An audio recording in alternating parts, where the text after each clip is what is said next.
9, 8, 7, 6, 5, 4, 3, 2, 1, 0. Women's Wrestling Talk, the #1 women's wrestling network on the planet.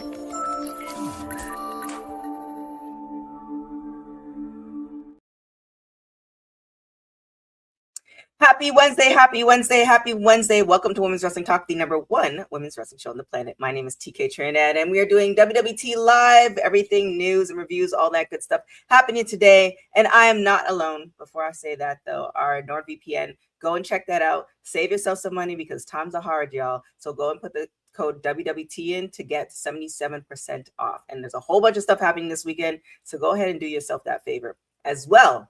Our super chats are open. So for $2 or more, you can put those super chats in. You can ask us where Sed's been, what he did for his birthday. We have all the details for you for that super chat. I'm not alone. The PR princess herself with the new hair. Everybody got the new hair today. PR princess herself in the building. Yes. Yes. You know, I mean, it's Wednesday. She's like, yes. I mean, yes.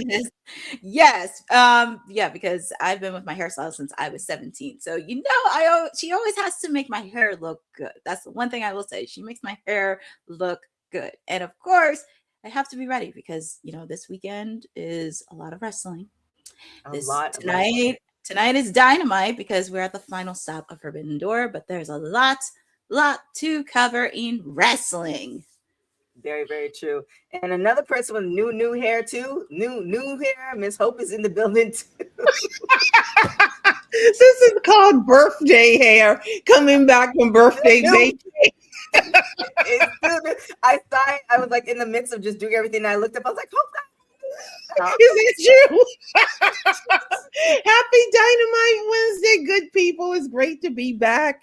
Oh, what a week we have of wrestling. That's a great thing. Always. Always, for sure. And also with some new hair too. The councilman coming back with the new hair. Is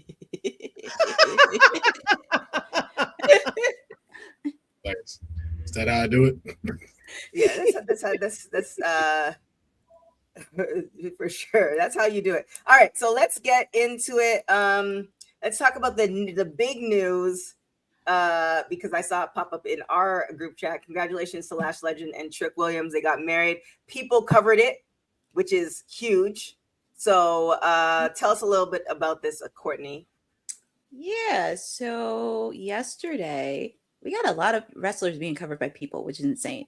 Katie Forbes and RVD, Bianca Belair, Montez Ford, a lot of wrestlers, which I ain't complaining. But congratulations to them. They were married in Jamaica, which was really nice. They had their friends, they had their families. Congratulations to the couple. We did see Nia Jax make an appearance. We also saw Mara Sade, formerly known as Shakara Jackson, be one of her bridesmaids at the wedding. And also Kevin Knight, which obviously, if you did not know, they're together. But it was a really celebration. But congratulations to the both of them. And it just makes me happy to see weddings like this. And of course, Mr. Trick Williams wore the lemon pepper steppers. So he did. Congratulations to the beautiful couple. Just congratulations. For sure.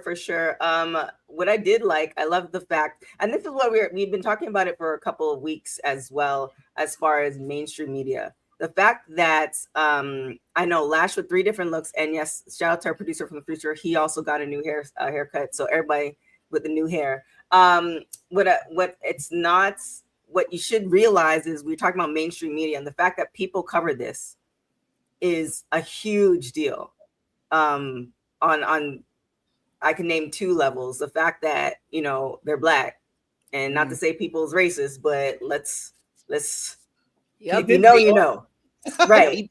And you know, they're not the people that everybody kind of knows, which is the John Cena's, the Rocks, and everybody of it all. So this is a huge deal, and this is going to be kind of the entrance to the future as far as the new wrestling of it all. So any thoughts, Hope or Will?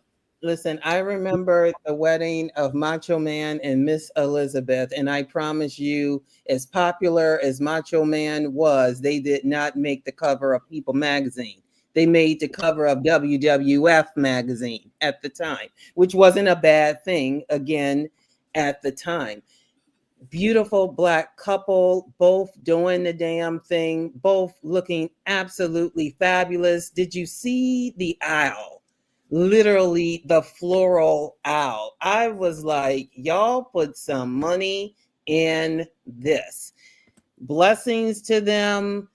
Love what they did. So incredibly beautifully done. And not just the money, but you also felt the love that was there between the two and the family and the friends. And that's so refreshing to see. And I really hope that they make it, because there was a time in wrestling when couples didn't make it.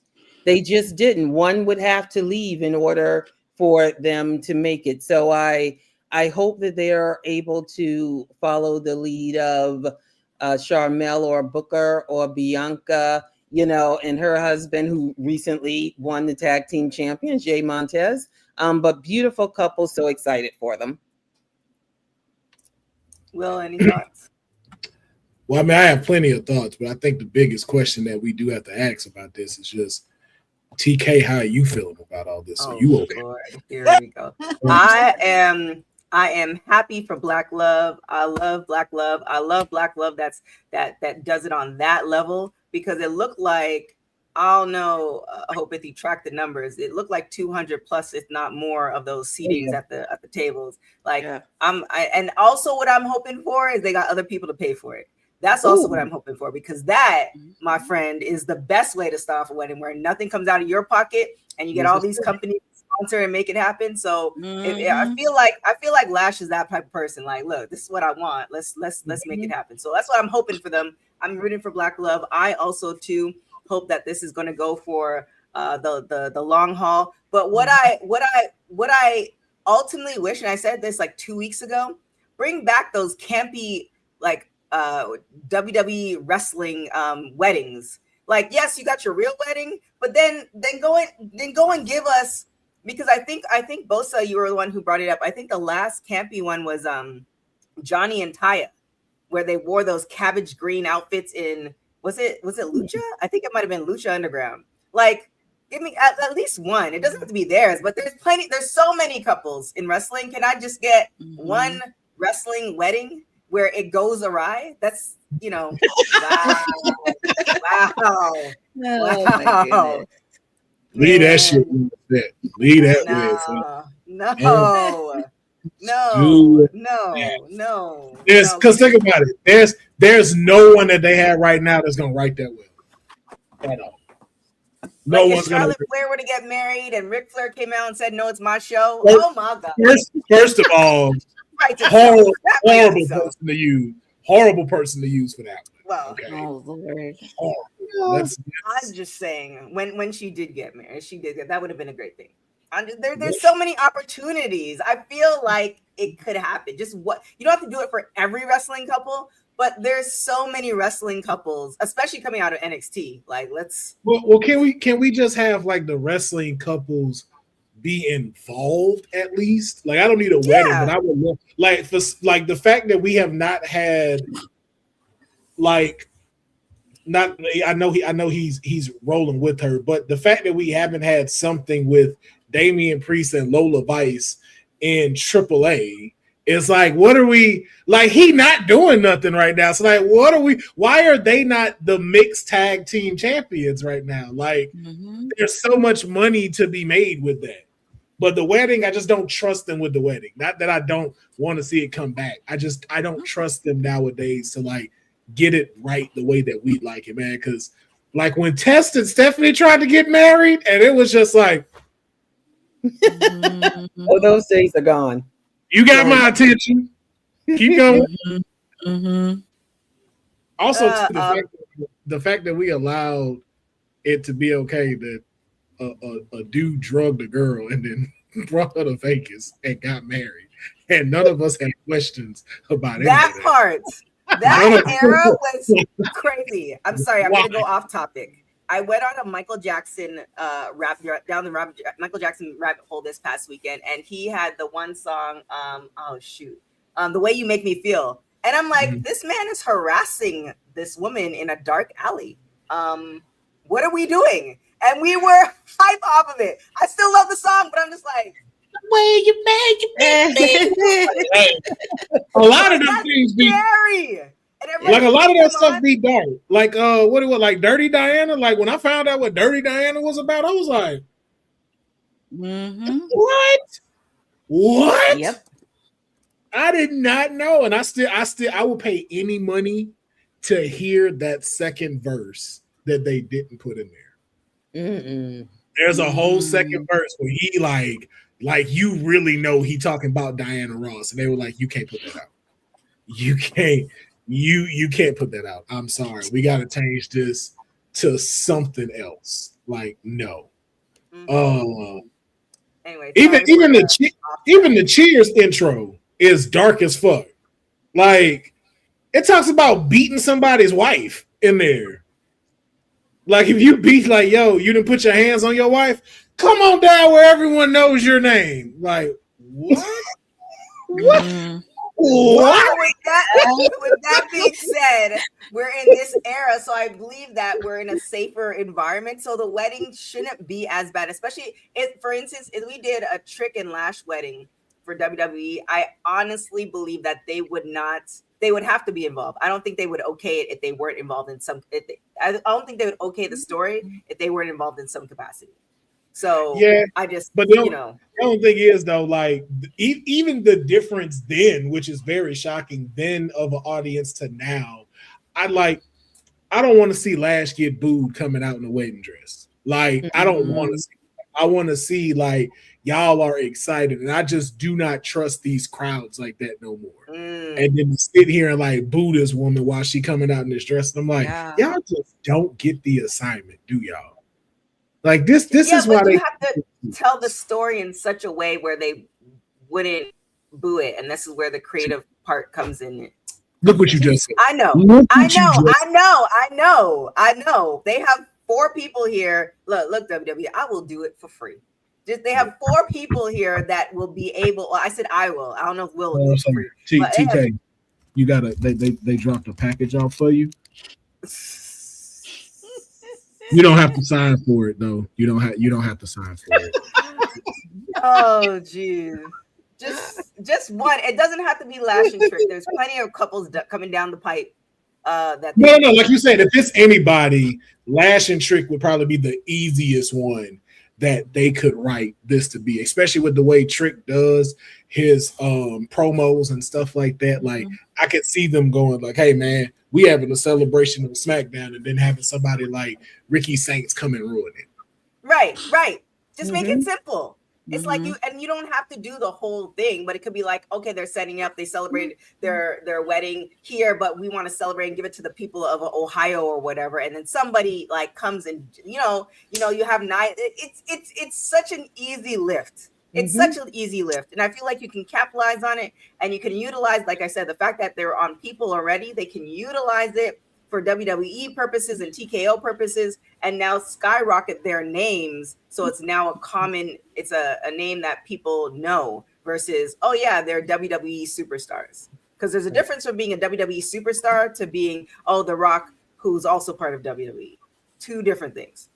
In Cheers, this lyric say, hey, your shrink ran out to Europe and didn't even write.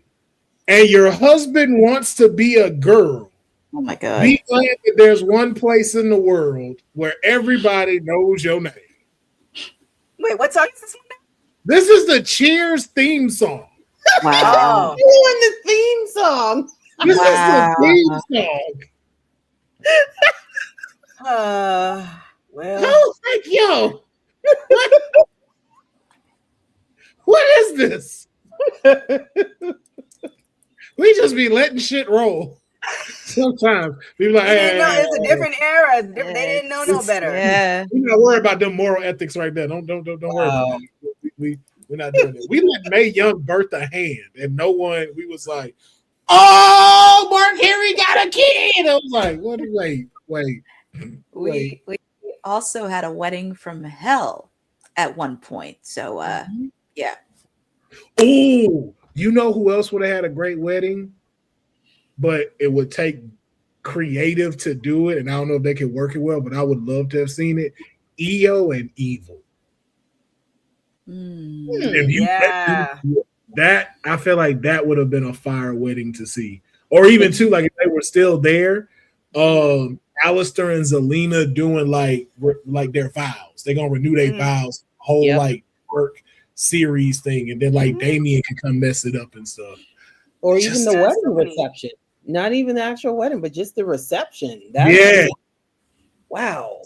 So I'm with you, TK. I just don't trust creative to do it. It's hard. And there was another couple that was in my mind because I think they renew their vows every year, Chelsea Green and Matt Cardona, because I think they renew it every year. That'd probably be the easier one than even Tricky. Oh yeah, you know what? But see, Chelsea is creative, so anything Chelsea. See, you put Chelsea, and they do the renewal. That's an easy lift that can go wrong in the right way. But yeah, she could ride that out, like the planning part, all of those like segments she could do, and she could work that well. Well, you know, we'll see. We'll see what happens. But another thing that's happening is NWA gets a new distribution home on a popular streaming service. So what's happening with that one, Courtney? Yeah, this actually came out today in an exclusive by Sports Illustrated, The Takedown. Pretty much, if you're not familiar with NWA, it's one of the oldest wrestling territories and pretty much is making waves. Billy Corgan and the NWA will announce a brand new distribution partnership with Tubi. In the new business partnership, NWA Power will air new episodes on the popular streaming services. The new episodes of the show will air every Thursday, and pretty much NWA Power is the weekly flagship show they put on TNA.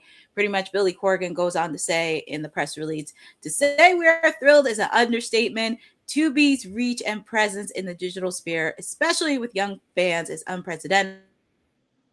And we're looking forward to sharing our show and our great stars with you as we continue to. But the partnership with Tubi is a significant milestone in the growth strategy of NWA that will give fans another way to indulge and experience one of the oldest pro wrestling organizations in history. They have not yet revealed the premiere date for the Tubi streaming era, but TBD on that, and is a developing story to come, and huge groundbreaking news for NWA. Nice. Hope, any thoughts on this? This makes me smile only because it's not the, when I hear NWA is when I fell in love with wrestling, the Rock and Roll Express, the Four Horsemen, the Midnight Express, you know, Ivan and Nikita Koloff, Big Dust, a baby doll, you know, I mean, that's the NWA that I remember. But when I hear and know that NWA still exists, though in a different formation, it warms my heart in that they're expanding, another great way for wrestling audiences to appreciate what we've all fallen in love with. I'm very happy for them. For sure. Will? It's great. I remember them trying to, get the ball rolling on CW, and I just don't think that they found their, right footing when they came over there. So it was kind of bummy when they left, but I think with Tubi, like, there's a lot of room for them to be able to be somewhere for a new, whole batch of people to be able to see them that don't know NWA. And then for the ones that do, finally being able to have, a home you can actually go watch it at. So it's I can go to Tubi and actually catch this and start going oh, okay, who's this person? Who's this person? So I just hope it sticks. I hope it starts to get them back. Not to say that they lost it, but back into the wrestling conversation. When you talk about an AEW, a TNA, and WWE, hopefully this gets them to be able to be back into those consistent conversations. For sure. With Tubi, I feel like, because isn't AEW doing something on there too? Like they announced something last week. Possibly AEW, and then it's rumored that they're supposed to be moving from HBO to Tubi, but I think it's their back catalog or something. I think that came out last week or the week before. Yeah, it's supposed to be they're supposed to hold the entire catalog, but with them being purchased by Paramount, Like, well, I mean, with Warner Brothers being purchased by Paramount, all of that stuff is still in the air right now. We ain't gonna know no definitive stuff until they finish that deal. Yeah. Okay. Yeah, I feel like Tubi is because WoW just moved over to Tubi as well, and then you have Evolve on Tubi. I feel like Tubi is like either, I don't know, like either the same or the equivalent of YouTube, and it's not a bad thing if y'all have the YouTube subscription. YouTube is the whole TV network now. Yeah. As far as you can watch FIFA, you can watch NFL, all this stuff. So it's just kind of like, is Tubi going to be the new wrestling kind of go-to place? Because that's what it seems like. Like they're positioning themselves like that, where I wouldn't even be surprised 5 or 10 years from now, Tubi is like the go-to place for wrestling. And now we're going to see WWE on Tubi versus Netflix. I mean, they making some good purchases. Like they making some real bold swings, but they getting a lot of good stuff. Like the entire Cartoon Network catalog is on Tubi. Like you can watch Ed, Edd n Eddy, Dexter's Lab. All of that stuff is there in its entirety. The same thing with I think DC. Like they now have the full DC back catalog on Tubi. Like they've had a Super Bowl commercial. So for you, for you to say they're YouTube, yeah, that is a compliment. Because like right now, YouTube has more streamers than Netflix at this point. So like for you to for it to be that, yeah. And then they're very like not to say like not hands-on, but it's kind of like, hey, this is just the distribution side of it for us. Like we'll make the deal with you, you get us the product, we put it up here for it to be shown. And a lot of people watch Tubi. They got, if you ain't been on Tubi like that, go check out Tubi. Tubi got a dope catalog of stuff. Then there's that other catalog. They like to make fun of Tubi for it, trying to make it seem like that was it. Oh, you ain't ever heard of this, TK? No. When you go watch Waist Deep 17 or Still in the Game 3 featuring Gravy. Oh, the Tubi movies. I mean, look, Tubi. There's a couple things with Tubi. Oh my god, I can't remember his name. Oh my gosh. Oh my gosh. He just did a big deal with Tubi, the comedian.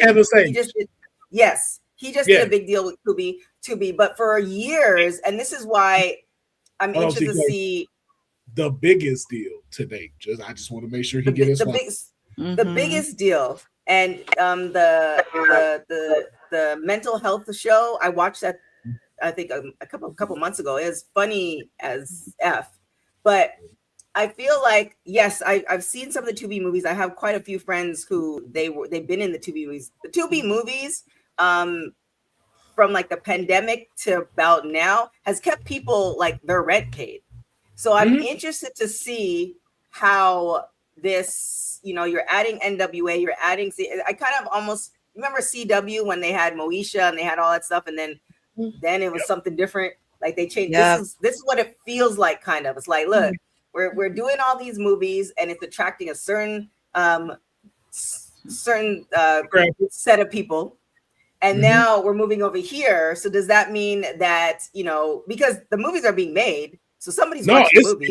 It's doubled. Like the catalog has doubled even over there. Like, again, if you're a distribution company, you never know what could blow up between having that stuff on there. Like I know, there's a producer and a filmmaker by the name of Big Ja who made The Lesbian Homie, and his stuff is on Tubi. Wait, it's the lesbian homie. That's the title of the movie. Yes, no, it's a series. It's a series. It's like I think it's on season 4, but it's about a dude who's like, he likes this chick, but she's a lesbian. And again, I'm paraphrasing the whole show, but it was like, well, how you gay if you ain't never had any? And so they do, and then now it starts to become this thing of, it's like, well, how you gay if you ain't ever? And then they like go over to him, try it out, and then see what happens. And so it just turns now into this downhill. But they on season 4, and it's on Tubi. Yeah, because it's like, there's a market for it, like you said. So it's like, why turn down free advertisement that's coming in here? And then even the way their practices are works very well, because it's like they'll tell you don't have to sign up, but it'll give you a whole bunch of commercials. If you sign up, we'll take commercials away and just play them in the beginning where you can enjoy the rest of the thing. So they're even attracting more people to come in. So I just think that Tubi is figuring out how to go, okay, they're figuring out what their catalog is going to consist of that puts them above the rest. So to where we don't maybe have all of the Tubi originals, we got the whole wrestling catalog. We have the Cartoon Network catalog. You have sitcoms that you can't watch nowhere else, only on Tubi. Like I'll know they've hit the pinnacle when they put the Cosby Show on Tubi. If the Cosby Show go on Tubi, Tubi has arrived. Tubi number one. And I'm not even saying that. Can you see the Cosby Show anywhere anyway? Like, I mean, no, you can't. They take it off of everything. No one is streaming it. The only way you can do it is buy it. You can only buy it to watch it. Oh man! Or if you have cable, so you can watch it on TV One. Mm-hmm. Yeah, that's it. No one is streaming it. No one's putting it up for you to see unless you pay for it. So if they get it, and I'm not just saying it because of like the whole Bill Cosby thing. I'm saying like how much the licensing is for that catalog. Mm-hmm. Like it's very expensive to put the Cosby Show on. So shout out to Tubi, man. It is. I ain't gonna say the number on here because we live, but yeah, their licensing is ridiculous. That's why if you notice, a lot of people didn't have it all the time on there, but it brings you in. Like before, I don't know how it is now, of course, with like everything that's happened. But that's why I'm wondering. It's because of everything that's happened. That's like, is it expensive? It's still there because international audiences still watch the Cosby Show. It's just for some reason here they decide to not promote it. Like if you go on, if you use the NordVPN and you go on Netflix, I believe the Cosby Show is on there. Oh, all right. Well, say less. I need to go back to that. VPN, especially for this weekend. Yes, this weekend's gonna be crazy, and we have watch-alongs and post-shows for pretty much all the PLEs and pay-per-views this weekend. So definitely keep it locked to that. Another promotion that's doing really, really well. CMLL has reached 60 sellouts in 2026.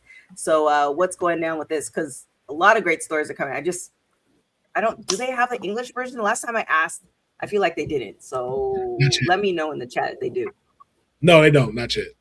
Yeah, that's what I thought. Yeah. Yeah, so what's going down with this court? Because you used to watch it on Triller, but I don't know if they have the English one. But because I know it was on Triller a few times for their events, but I don't know if they still have it after whole. But anyways, CMLL, if you've been living under a rock, is actually one of the oldest Lucha Libre wrestling promotions that is in partnership with AEW. And the promotion has reached 60 sellouts in 2026, leaving it 3 short of tying it to its 2025 record with the year not yet half over. Pretty much it's been reported that CMLL has pretty much been sold out, because anytime they had tickets for sale, it's usually gone out the door. And also recently with their show, because I know recently they had a 67th anniversary card at Arena Mexico, it has been very much attractive. So if you don't know a little bit of history, CMLL was founded in 1933 and the longest running professional wrestling company in the world, runs multiple shows each week across Arena Mexico, the roughly 16,500 seat venue known as Cathedral of Lucha Libre. And also, and I think many people did not know about this, and I find this fascinating, it has also drawn mainstream attention beyond its usual audience. Recently, in May of this year, several members of the popular boy band group BTS made an appearance during their stop in Mexico City, which is really awesome. Mystico entered wearing a BTS logo jacket, greeted the group after his match in a moment that went viral worldwide, and also many other things. They have a busy schedule. Their upcoming show on Thursday, June 25th, Arena Mexico hosts a special show that blends Lucha Libre with pre-Hispanic mythology through live performance, dance, and audiovisual productions. But CMLL has been killing it for the last couple, actually forever, but recently the last couple months, because we do see a lot of lucha stars from AEW come in, like Mystico, Mascara Dorada, Atlantis Jr., along with many others. So I'm very happy to see CMLL is still thriving. Yeah, definitely congratulations to them. Any thoughts, Will or Hope? Go ahead, Will. No, go ahead. No, I was just going to say super quick, I'm glad they're in partnership with AEW, because if I'm completely honest, as a mega wrestling fan, I just don't have the time to follow the Lucha Libre circuit as I probably should. But with this team up with AEW, I've become a huge fan, and I just hope that they continue to grow and expand. Yeah, same sentiments as Hope just said. Like I've went down a rabbit hole this week looking at like Persephone's matches and stuff, and then it got me going into like the CMLL catalog. Like it's nothing short of amazing. Like if you've watched AAA, like this is no disrespect to AAA whatsoever, but it's like CMLL is WWE as to AAA is TNA. Like, it's another level. Yeah, it goes down over there. Like, you think the luchadors you see in AAA or something, man, the ones in CMLL, like, you swear gravity is not a thing in that arena. Like, the work they do is incredible. And I'm just glad, even Josh Sabione in here just said that I'm glad that they getting their flowers, and I'm hoping with AAA and how well it's doing, and it being in partnership with AEW, though, I hope that bridge continues to get them over to a US market for us to enjoy too as well. So I just hope this leads to like what even TK is asking. Give us an English version, like just where we can follow, we can hear it, and it's just like, hey, let's do it. Because obviously, after Mask versus Mask, we want it. We want it. We in. Yeah, but do they have subtitles? Do they have English subtitles at least? That's what I've been meaning. They have subtitles, but it's still kind of like how WWE is. So like they'll say it, but what they're saying on the subtitles comes like 5 seconds after they've said it. Oh, gotcha. Yeah. Okay. Well, it's at least it's something, because I've been meaning to check it out. Also, check out my interview with Persephone. She is absolutely amazing. And also, fun fact, we're both born on the same day. So shout out to Persephone. We have so many similarities. Ooh. Check out the interview. It's hella funny. But for Dylan's sake, my apologies, producer from the future.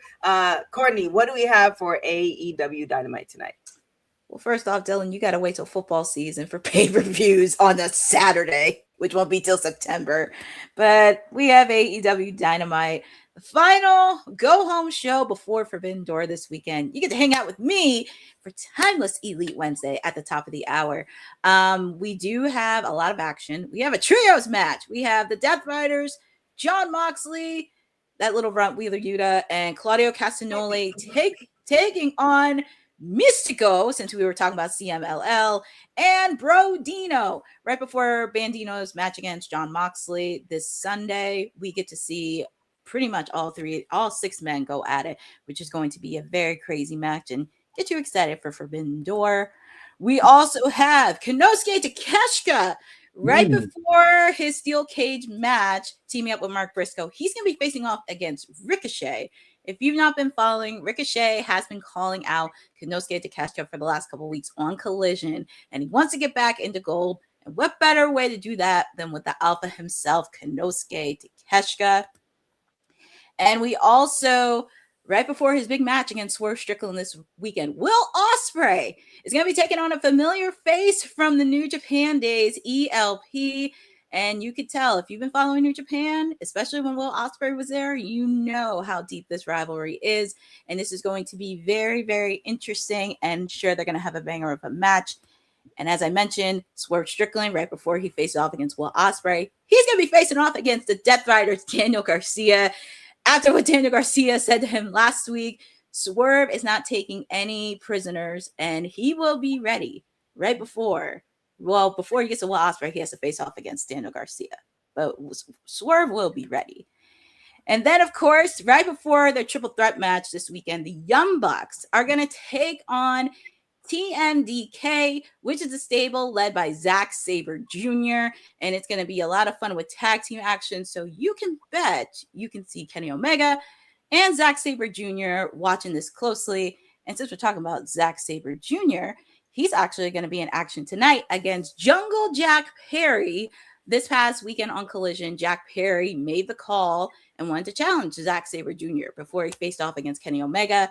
He called, he received, so we get to see Zack in action. And it's always a treat when he's there. And we're also going to continue the survival of the fittest qualifying matches for the TBS Championship. We found out Harley Cameron is going to go up against the Death Riders, Marina Shafir. These two, this is not the first time these two ladies met. They have met at the Women's Blood and Guts separately.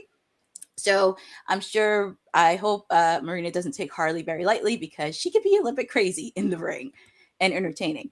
And also, we have another qualifying match. Red Velvet taking on Queen Aminata. Always good to see Red Velvet on AEW programming. And very excited for this because this is going to be the match that's going to be on my seat. And we're also going to hear from Mark Briscoe's team of conglomerates, Darby Allin and Konosuke Takeshita, right before their big match at the Steel Cage. Very curious to hear what Mark Briscoe and the rest of them had to say. And then, of course, we have Team MJF with the Don Callis family. I mean, I'm pretty sure Don Callis is somewhere, but we're going to hear from them this weekend.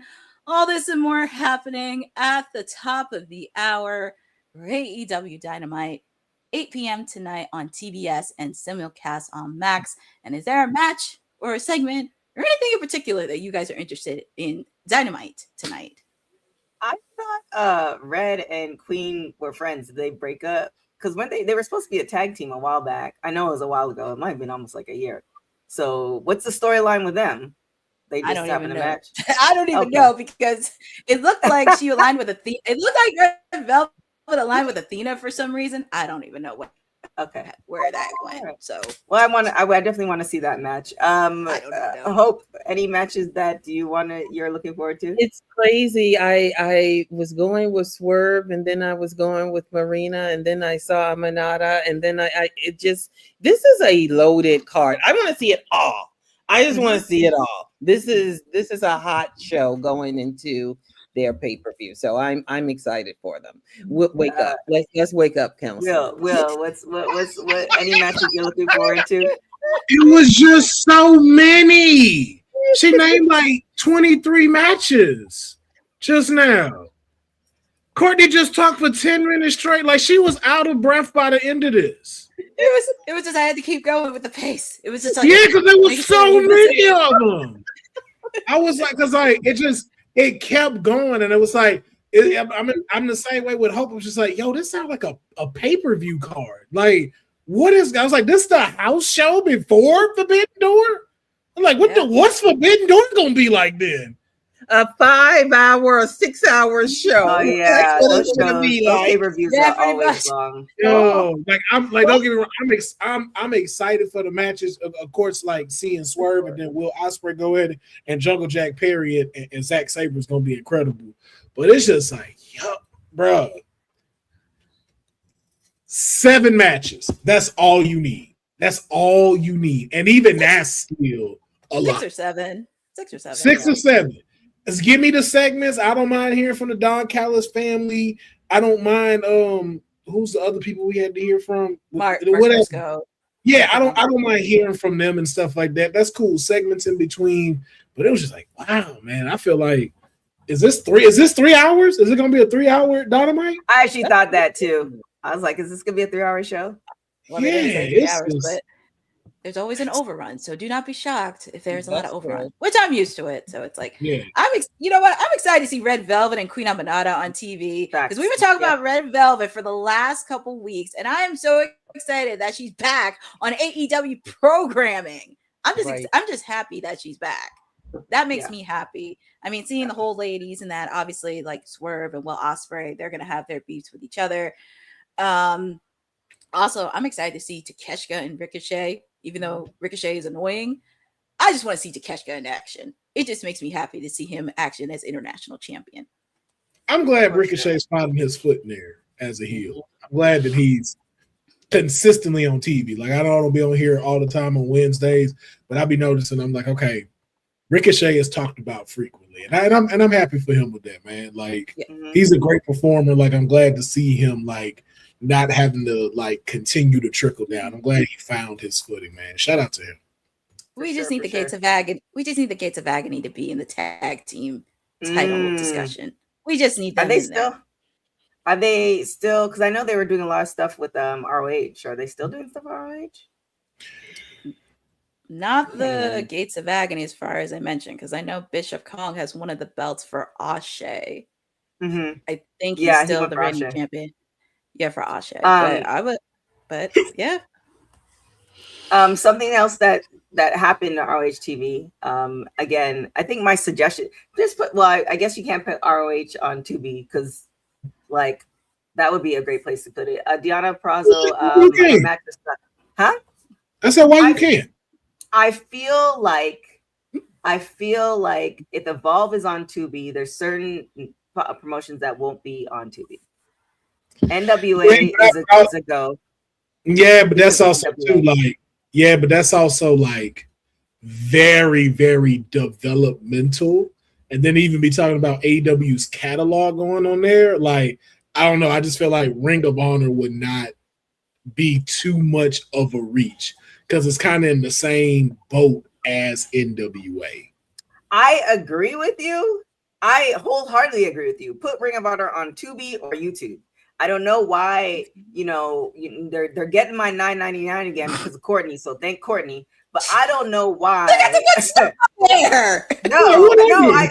I'm not blaming you, but it's just one of those things like, and like Hope was saying earlier, it's like there's so much wrestling, right?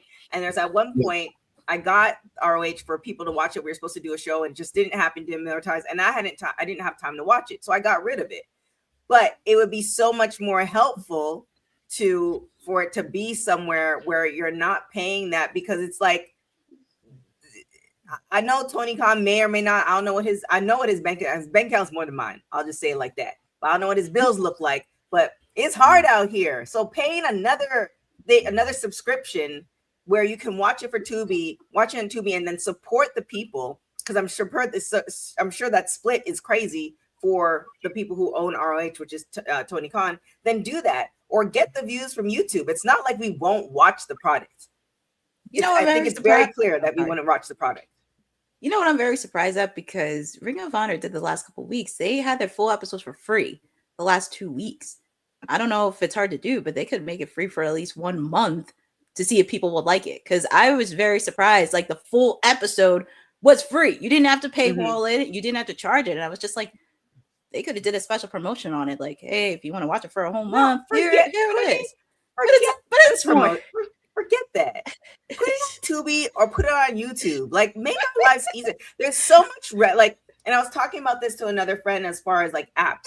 Everybody's developing an app, and no shade to my folks who have iPhones, but you guys can only have so many apps on your iPhone. So these people developing all these apps, there's a capacity. Why are you looking at me like that? Everybody I know who has an iPhone, like, I can't add that app because I have this phone. My Android, I have a ridiculous amount of apps. It just is what it is.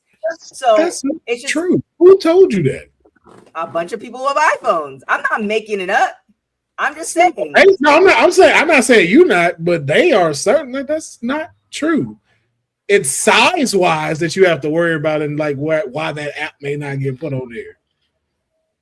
But also, too, outside of iPhones, I for sure don't want to be in an app where you got 7 different Facebook apps you could get that ain't real. It's like Facebook, Facebook _ face_book. And all of them got the Facebook symbol, though. And it's like, oh, so y'all just let anybody have an Apple here. Yeah, it's crazy. So just, please just put it somewhere where it's accessible for everybody. I'm just saying. Just so we can support everybody. But I digress. Maybe there's no way the $9.99 subscriptions are hitting enough for you to be like, yeah, we can keep it here. There's no way. Like, there's no way. Like, move, like you said. Well, it's been going on for what, 3-4 years. So I guess so. Well, because I think it don't really cost them nothing to like put the stuff and shoot it. Like it's like okay. Yeah, but then you're doing a disservice to the wrestlers who are putting like essentially when you get in that ring, although you have great wrestlers, right? People get injured. Like we're going to talk about Deonna right now. People get injured. So there you have wrestlers putting essentially their lives on the line and we can't even view it. Like it's one of those things that like, let's actually appreciate your work. Let's actually see how, you know, Red's going as champion. Let's see how Athena's going as champion. Let's see what's actually happening versus getting the Cliff Notes version and supporting these wrestlers. So yes, it might seem simple like $9.99, but when you add your Hulu, your Netflix, your Prime, your this, your that, you already in the 200 mark. What we doing? Or if you live in Florida, because they tape in Florida, right next to Daily Police. So wait, are you suggesting to just go and watch it in Florida? Like go to the thing. Then you have gas, then you have parking. You go and take it you break down it's a funny story. I won't say who, but somebody's like, oh yeah, I got this thing to the club, and you know, it's not a big deal, it's free. It's never free. Like as a woman, the makeup costs money, the outfit costs money, you spending gas or you taking an Uber, you get in there, and then you may or may not use your own money to buy a drink, or you have to hustle and you look so cute and you have to pay attention to some man that you really don't. Like it all costs something. Mm-hmm. So everything costs money. I'm just saying. So just make the lives so we can appreciate it. These people went to wrestling school not for it to be behind a paywall, especially when you can see everything else. You see all WWE's catalog on Netflix. If you have that NordVPN, you can. If you've been listening to me, I'm just telling you. All of the catalog on Netflix, and you just pay that one price. So I don't know. I don't know, Dylan. Go ahead and clip that out and send it to TK directly. Just tag him on socials. He's on socials. He watches on the socials. I'm just like, man, I want to support, but my money's not long as it used to be. Anyways, let's talk about Deonna. And she was injured in this last ROH TV taping, and you know, hopefully she's all well. So what's the details on that, Court? Yeah, this actually happened on Monday, and we didn't get a chance to cover it during WWT Live, but pretty much this was actually during a match that she wrestled in during the taping where something didn't feel right during the match, and they kind of had to call it off a little bit early. They had to stop it, and hopefully she's okay. I know she posted on socials that she's currently in crutches right now, but she is doing very well. I mean, her and obviously Steve Macklin have been posting that. Deonna Purrazzo is the reigning Pure Women's Championship. She held that title since December 5th, 2025. And she has continued to defend it on Ring of Honor programming by the months by. And also with the fact, too, she's supposed to be facing off against, I think she's supposed to be doing independent either later this month or next month. But hopefully it's just taking it day by day. And also, of course, she did have Battle for the Brave earlier this month. But we here at Women's Wrestling Talk do wish Deonna Purrazzo a speedy recovery. And hopefully it's not too much of a serious injury. Yeah. Didn't you also interview her a couple weeks ago, too? For her event? Yeah, I'm here. Yeah. Did you interview her a couple weeks ago for her event?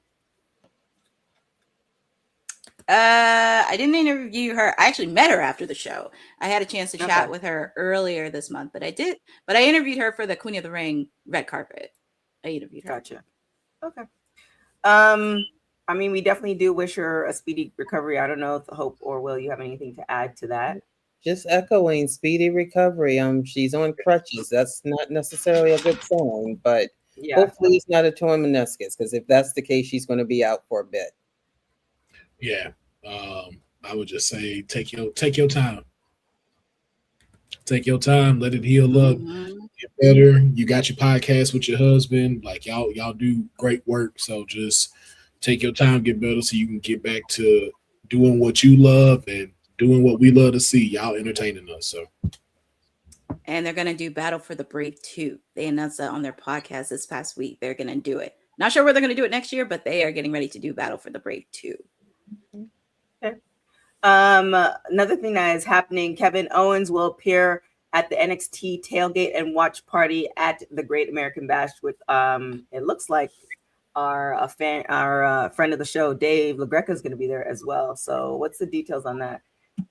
What? Well, if you did watch NXT last night, they made this announcement where Kevin Owens is going to be there at the tailgate and watch party for the NXT Great American Bash. He'll be with our friend of the show, Dave LaGreca. Is going to be outside the Performance Center.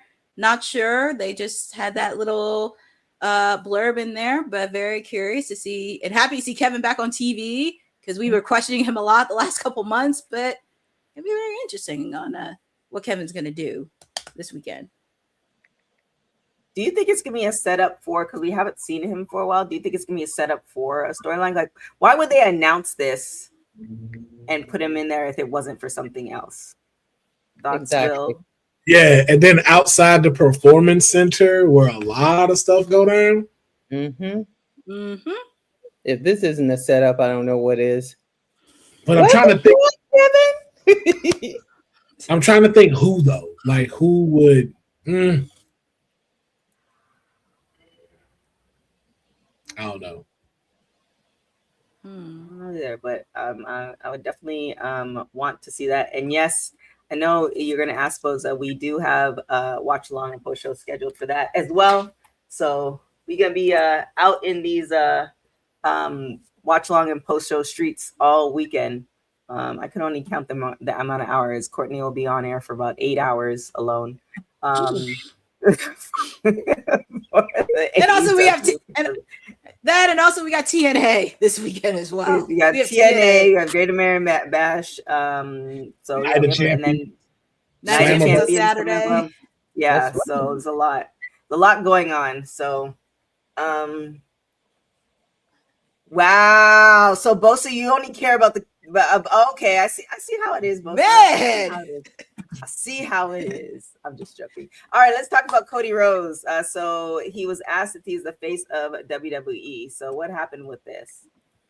So Cody had an interview with Ariel Helwani on his podcast, and one of the questions that he actually asked him was asked if he was the face of WWE. Pretty much Cody went on to say, and this is his words, not mine, I would say the face of the company is whoever you as a fan deem as the face of WWE is the face of WWE. The beautiful thing now is the candidates are more than 2, maybe even more than 5. There's a lot of people with great following. I am glad if any fans think that, and I treat that as a big responsibility. Could I do a grouping? You know what? Actually, I changed my mind because confidence is a huge part of what you do, particularly when you have the WWE Championship, which is still the richest prize in all the game. I'm going to go ahead and say it. I am the face of WWE. I think you're safe if you say Roman Reigns is. You're safe if you say Rhea Ripley is. If you say CM Punk is, Liv Morgan. If you say those names, those seem to be safe names. And you can listen to the full interview on Ariel Helwani's podcast, which actually dropped yesterday. So he interviewed Cody, but feel free to check out his interview on his YouTube page. All right. Hope, do you think he is the face of the company? I don't, but clearly WWE does. And he clearly believes that he is. Yo, this is like Keish from Monday. Keish is asking the question like, nah, not at all. I was like, man. Sorry, continue, Hope. No. I was just saying I do believe that he thinks he is, but doesn't want others to believe that he thinks that he is. He doesn't want to come off as big-headed. Okay. Will?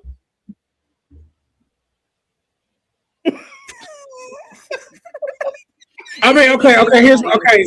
So here's my thing. What is the criteria of being the face of a company? Like, what are we like? What is that? Because it's obviously not the title. Because the title he's had it for how long now? And when he drops it, he gets it back, and he just doesn't seem to lose to people who maybe he should lose to. I mean, he's not Roman. I'm sorry. I like Cody. I think he's a great, great for press. I think he's great with the fans. He clearly loves the business. He puts on a show, but he's not Roman. He's not our tribal chief. So maybe I'm biased. I don't know. Okay, so here's the thing that I have when it comes to that.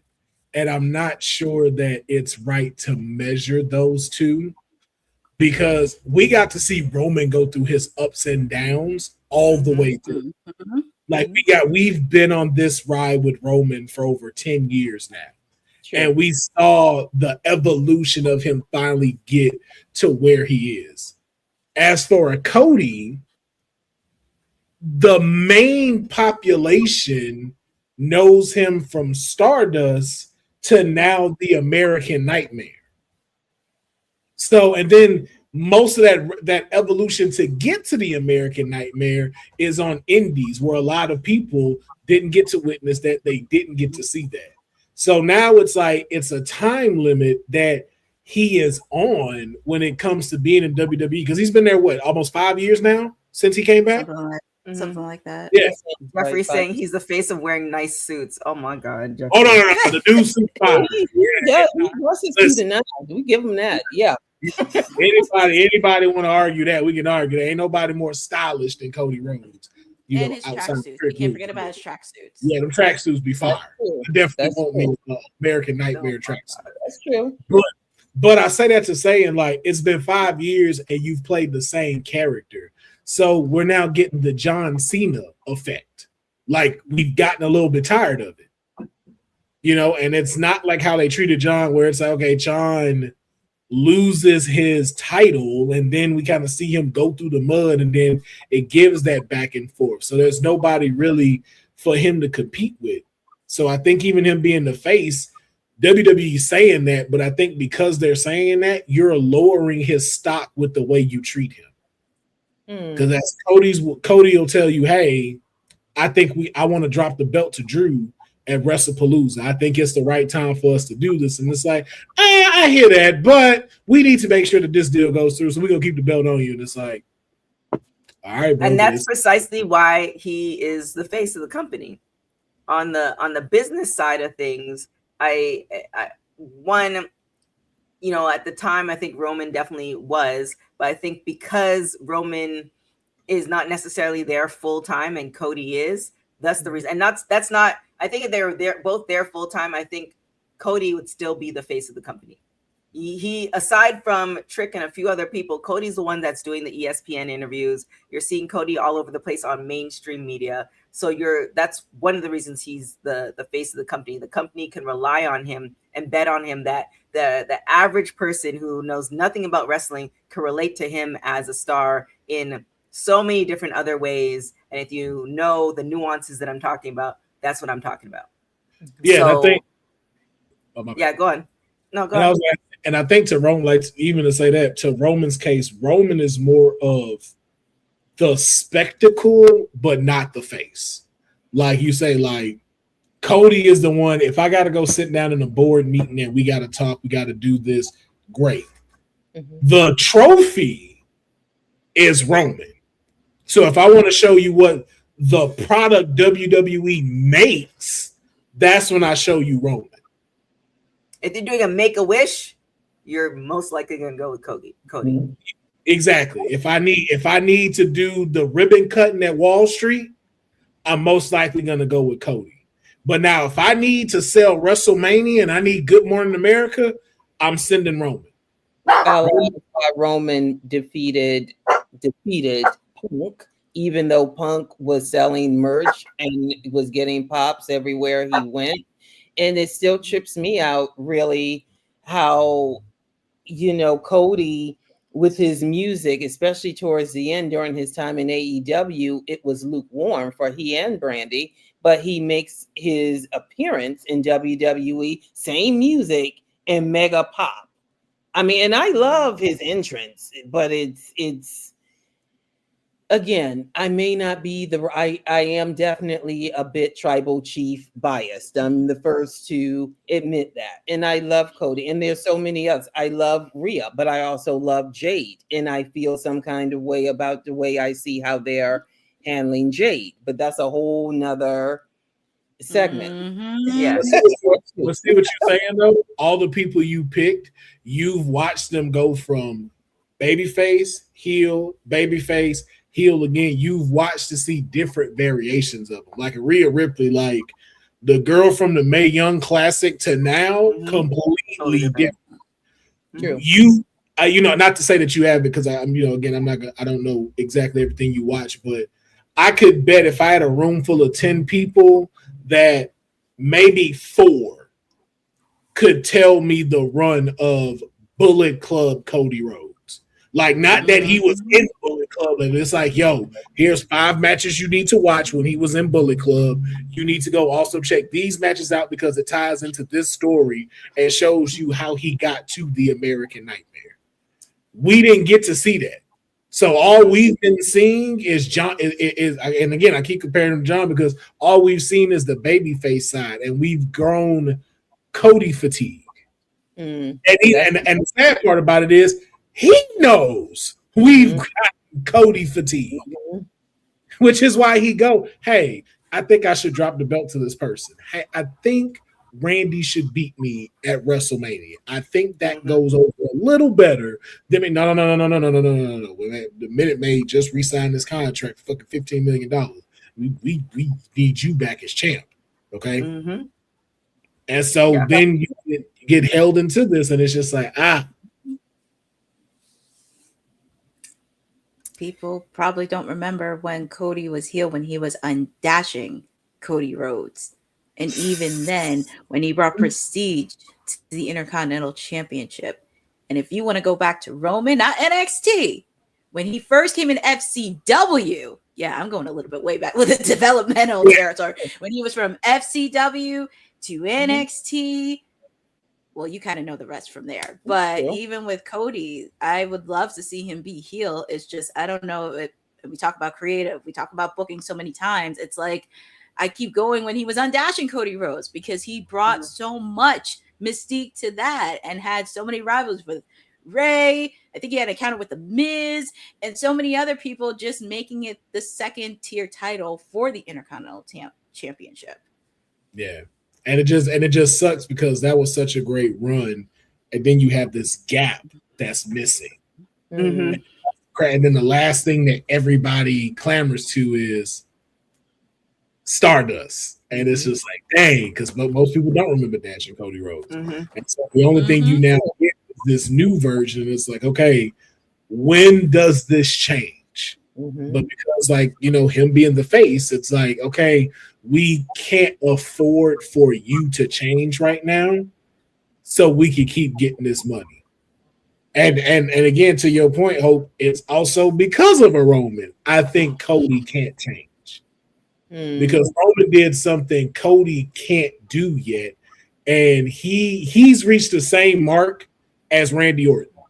There ain't nothing Randy Orton can do that we not gonna cheer. Randy Orton can say, screw everybody, he'll kick this dude, and we gonna still cheer. He just say, screw y'all. We don't mean it. You know, it's the voices. It's the voices. We don't mean that. It's the voices in his head. It's the voices in his head. They get a little iffy sometime and stuff like that. That's that. We focus on Randy, but that's where Roman has got to. Roman walks that walk. Roman is a spectacle now. Like, I'm not comparing the two, but it's like Roman is this generation's Andre the Giant. You go out to go see Roman. You go out to do this, but that makes him a product of it. The face of the company, though, is the person where, okay, this person is being seen by this person, this person, this person, and this person. At this event, this event, this event. The person we're constantly seeing is Cody Rhodes. Do we like it? No. Do we want it? We do, but just not anymore. That's fair. Yeah. In the same vein, I mean, like I said, I am as well too, Hope, a fan of Roman Reigns, but they pushed him on us for so long. So maybe that's the game plan with Cody too. So we'll see what's going to happen in the next 5 years or so, especially with, as Bosa said it, Roman being more of a part-timer, and the times that Roman is gone, what they do with that. And this is where the stories and, how the writers come into play and all those things, those moments in time where it's just Cody.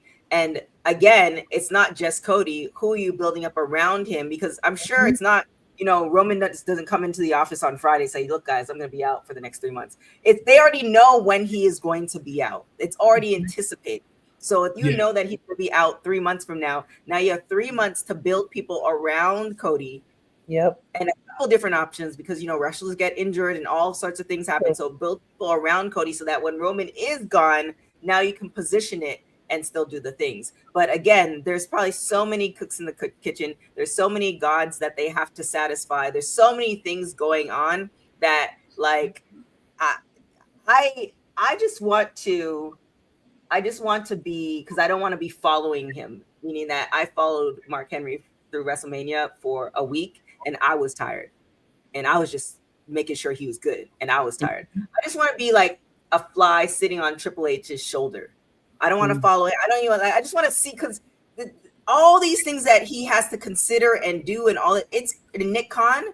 Like, can you imagine these conversations? Like, there's so many things, and there's no break. No, it's not like, okay, we're doing a season from September to June, and then we're off for the summer. There's no break. So can you imagine all the stuff that's going through their heads, and all, like, they're essentially the umbrella of everything that's going on? but that's where you surround yourself with the right people, and clearly they have not. That doesn't mean that every single person in the room is wrong, but it's also clear that they need to make some shifts. Well, the issue with it is that because there's so many people there, and the pivots that'll happen. So, and it's the tiers of what's going on. So, like, if Triple H is here, TKO is here. Oh, yeah. Now, between that, though, you have investors who you also have to please, and new investors that's coming in all the time. Then you also have to deal with the brand deals who also have a say so, because it's like, hey, I'm giving you $1 million or millions of dollars. Yep. I definitely need my input put in there. So as much as Triple H will throw this here to go, hey, let me lobby this up, by the time it comes back down with the answer, so many people have touched it to where it's just like, what is this? Mm-hmm. What are we doing? You also have some stakeholders too. Stakeholders as well. You got to throw them in there. Yeah, and all of them get a say so. All of them have to do this. We want to see this person. Oh, the dude is like one of the biggest investors. Oh, my wife just loves Sami Zayn. She would love to see him at WrestleMania this year. We're taking all the kids to go see this. And it's like, oh, so now Sami Zayn got to get a push. And so, like TK say, now Paul is sitting here like, so I got to now somehow get Sami into the WWE title picture. I got to make sure that somehow I start to get all of the U.S. division up in here to get this to Saudi Arabia when we were supposed to be getting ready for SummerSlam.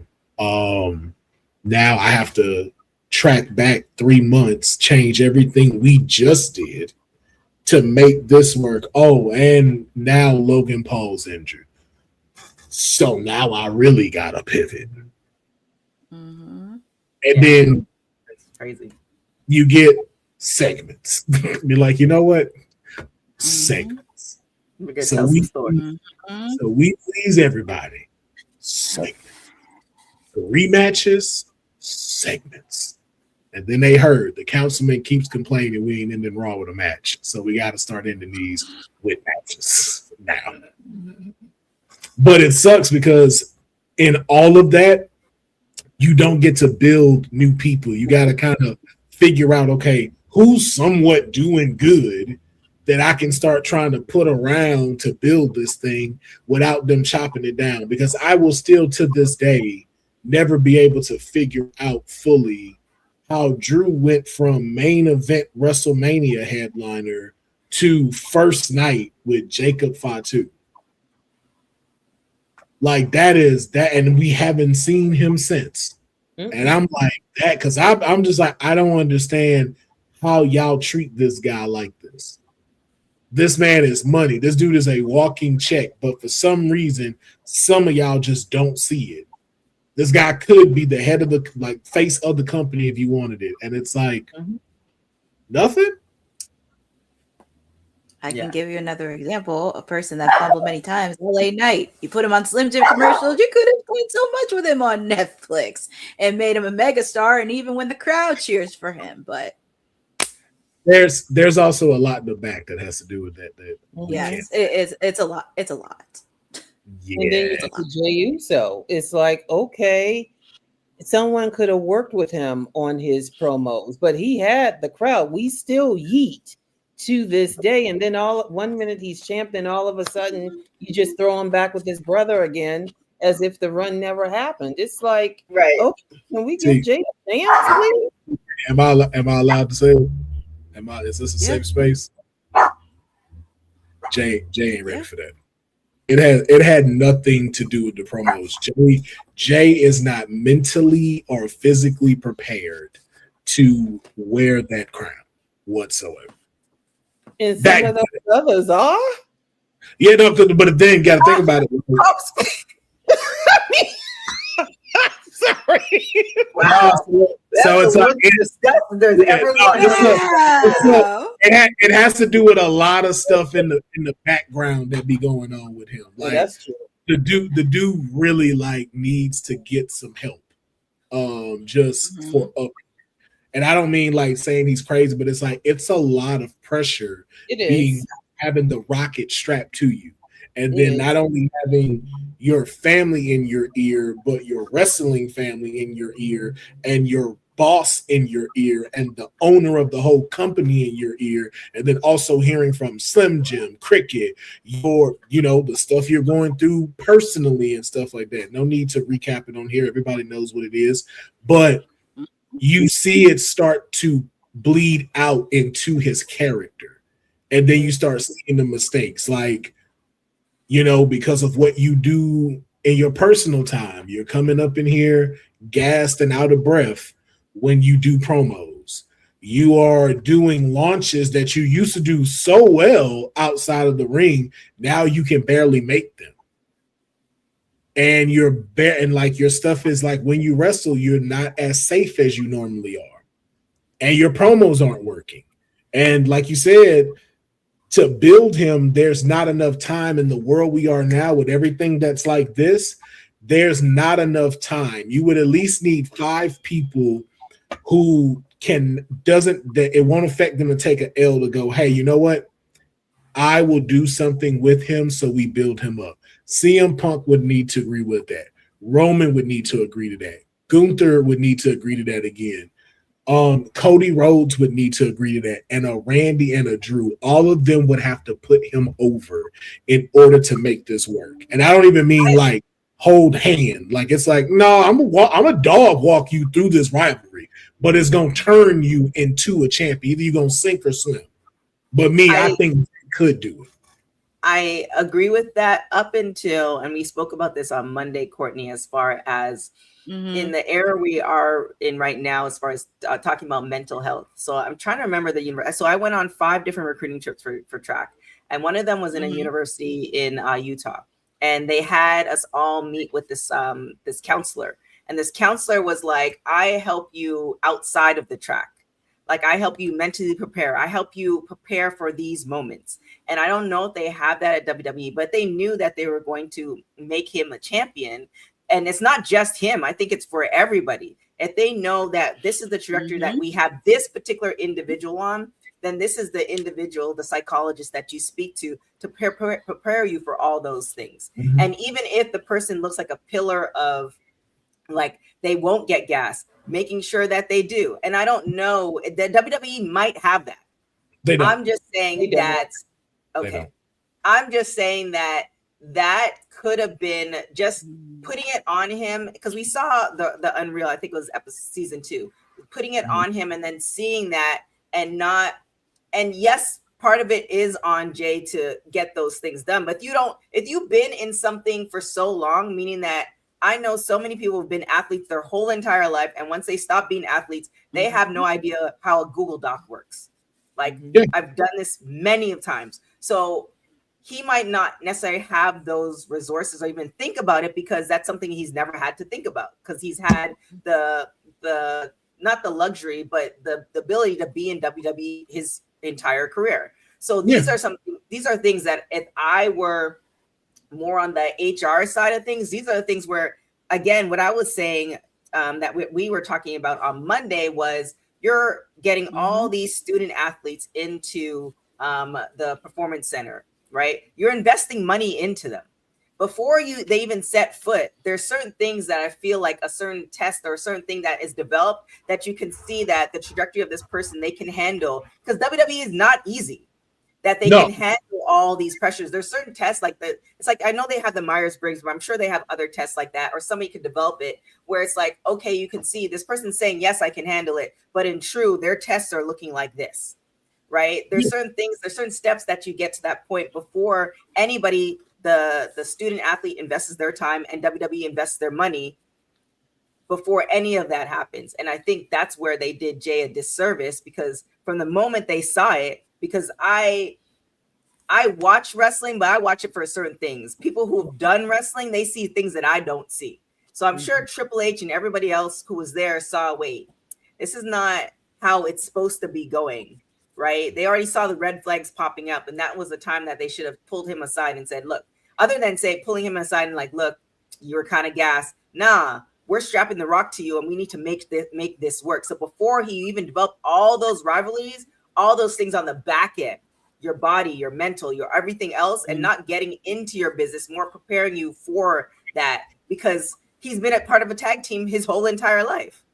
Can you imagine? I've always wished I had a twin, because that chick would be working just as hard. We would be getting so much done, but I wouldn't know how to do anything on my own, because I could just call her. And then all of a sudden you take her away from me? Like, wait, so who am I supposed to call now? So anyways, that's my No, we talked about that on kayfabe, but we think that for like all of them, like why is there no course for them to take to do promos and learn how to do PR? There you go. You know what I'm saying? But it's also that thing too we talked about on kayfabe. Well, with they do promos. But I'm finna get to that. But it's like it can't just be from a wrestler that learned how to just do it, because you don't know how to be an educator. You're going off of what you know. It needs to be a combination of, you need the writer there, you need a speech person, and you need this person that has been in the wrestling business to be able to come together to create a course for these kids to be able to take, to learn how to be able to find their voice. You need to learn how to do this stuff. You need to be able to know how to come in there. So when the training outside starts to be able to come in and you start to get a little bit better, you're there. But it's the same thing with mental capacity, how to be on camera, not just the, hey, where you stand and stuff, but like how to deal with social media. Because just like a Jey Uso, that's why I was like, I feel way worse for the folks nowadays, even though, you know, people will have their own debate about it when it comes to the mental health side. It's like, yo, I understand what Macho Man, what Dynamite Kid and them, a lot of those folks on Dark Side of the Ring had to go through with trying to be able to survive, going to territories, doing stuff. But I'm like, yo, I can only imagine being a wrestler today, and in the palm of my hand, I've just read 100 messages that say I suck, I should die. Why the fuck is he here? This dude is trash. He is an embarrassment to wrestling. And I'm sitting in a room by myself and this is at my fingertips.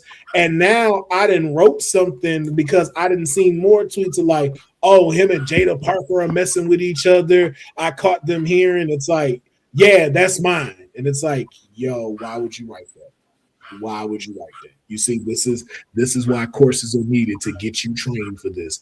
Don't write that. Because in the moment you feel this way, you put it up. Oh, you took it down. It's like, oh, let me reconsider. It's too late though. Yeah, the screenshot is fast. Screenshots are so fast. 10 seconds, your stuff is out there. But they don't train them for any of this. Even to further extent, it's like you don't help pay for their gear. Where is the Nike sponsor to put people's gear together? There's people that do that for football and basketball. We're not doing that for wrestling. Or why are they still paying for their own travel? Why are they booking their own travel? It is very wild.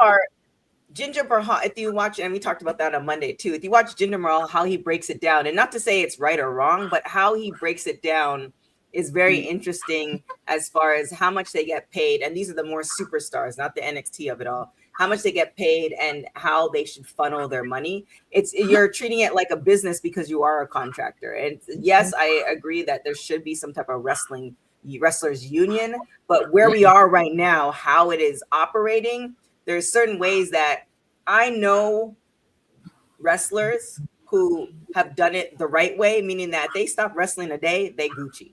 But they also did very strategic stuff to make it happen. And they're talking to other wrestlers about it, but some other wrestlers have no idea what's going on until you get into the thick of it and you're like, oh, wait. So but how do I balance it all? But that's why you have stuff like this and being able to have people be taught with that, like especially for WWE. Like I feel like that should just go within their contract. But I've seen folks like Prime Time, like Deion Sanders brought in an Instagram star. Her name is Brittany Renner to talk to young football stars, and like, hey, you first of all, a majority of y'all are not gonna make it, but for the ones that are, you need to prepare yourself not for just the physical sport, but what comes outside of that. You're going to have a whole bunch of women trying to clamor and get to you, trying to get pregnant just so they can live off of your dime. Like she broke all of that down for them on how to prepare for fame. And it's like those things are very important. It is very important for a superstar to know that, but it's also very important for a company to be able to take care of an asset that you're pouring all this money into. I'm sorry, no person in Vegas that worked at WWE should have been walking around without an escort. There's so many companies that you can work with. There's so many people that you can go to for car services that are small businesses that could have been here for each and every single one of those superstars. You could make that work. And where you don't necessarily have to pay a enormous amount. You can write that off on your taxes like you TKO. But it's like you need to start treating them like actual people before your product burns out. Say it again. And this is why you can't build a remaining superstar. Like it is very sad to see that outside of Oba is just a pure anomaly out of everything. There's nobody else that is at the pinnacle of being a superstar like a Roman, a Cody, or a CM Punk that's on their roster. Like if those people left right now, there is who's the next Roman outside of Oba? Who is the next Cody? Who is the next CM Punk? That's real. Who's the next Charlotte? They're getting close. They're getting close, but they're not there. Yeah, but we're not there yet. But the way that they're doing storylines, it's like there's so much more that can be done. The fact like Braun Breaker is facing Seth in a steel cage match after you had a match that said the beef was supposed to be over. Now we're back at it again, and then we're doing it at Night of Champions where all belts are supposed to be on the line, but they not. All right. Or you don't have Finn Balor.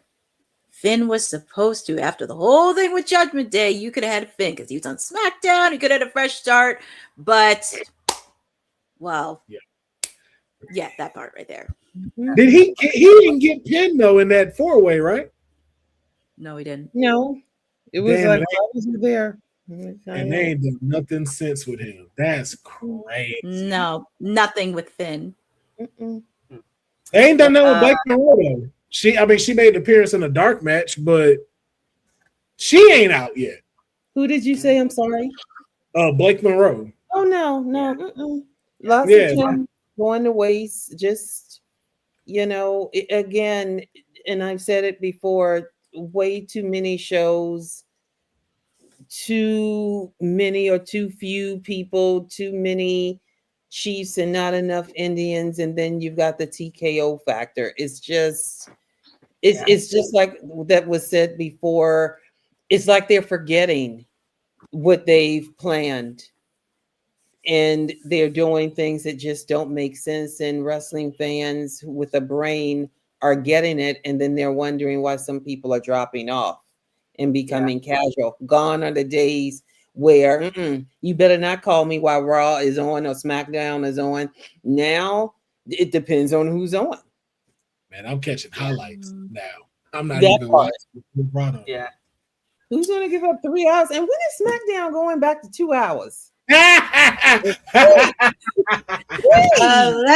Allegedly next week. Allegedly. Never. What up, the Wrestling Classic? I see you. Thanks for hey! Shout out Justin, man. He's such a cool person. Yeah, man. So let's I think that this is a perfect time to get out of here. With that being said, Hope with the new hair, how can people find you? You can find me at Miss Hope 0621 on the social channels. And the councilman, where can everybody find you? You can find me at Finn Balor Deserves Better on all social handles.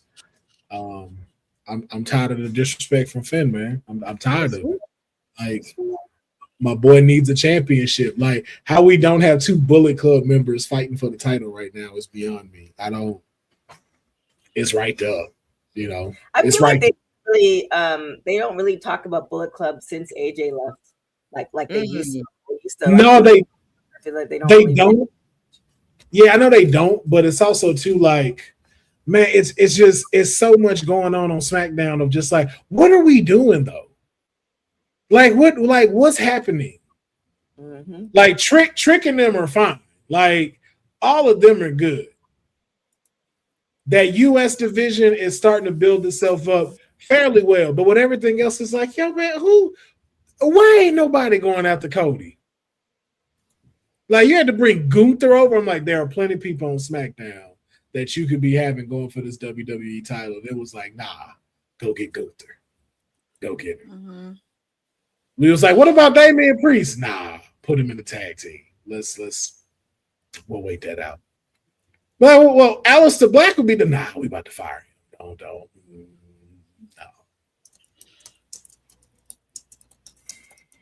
Crazy. Courtney, where can everybody find you? They can find me top of the hour for Timeless Elite Wednesday, the final go-home show before AEW Forbidden Door this weekend. There's going to be a lot of action, thrills, and chills, so you get to hang with me for 2 hours on that. Also, you can find me on my socials at Courtney and J11 because I have content upon content happening. My interview with Shotzi is going to drop ASAP from MLW. Also, make sure to check out my interview with Bronwyn Billington, the daughter of the Dynamite Kid, and also our friend Dave LaGreca from 80s Wrestling Con. So a lot of stuff is happening.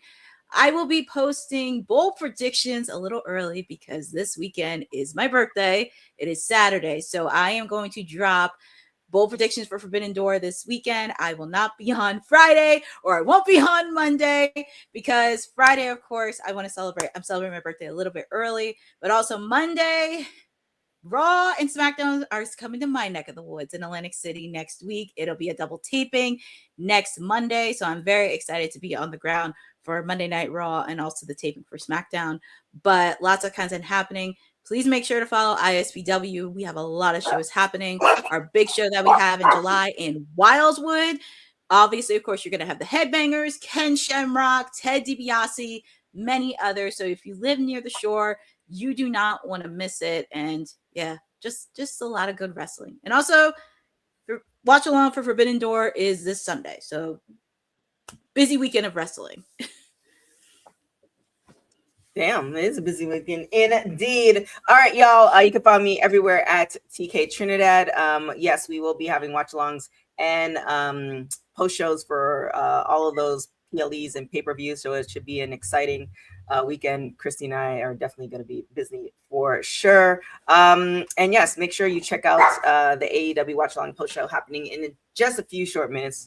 Other than that, you can follow Women's Wrestling Talk on all social media platforms. There's articles that are dropping all the time as well, www.talkpod.com. And with that being said, thank you so much for watching Women's Wrestling Talk, the #1 women's wrestling show on the planet. Ciao for now. Thanks for joining WWT. Don't forget to like us on all social media platforms at WW Talk Pod. Like and subscribe on all video and audio platforms, like yesterday, my G. And check out our website at www.talkpod.com. Thanks for watching Women's Wrestling Talk, the #1 women's wrestling network on the planet.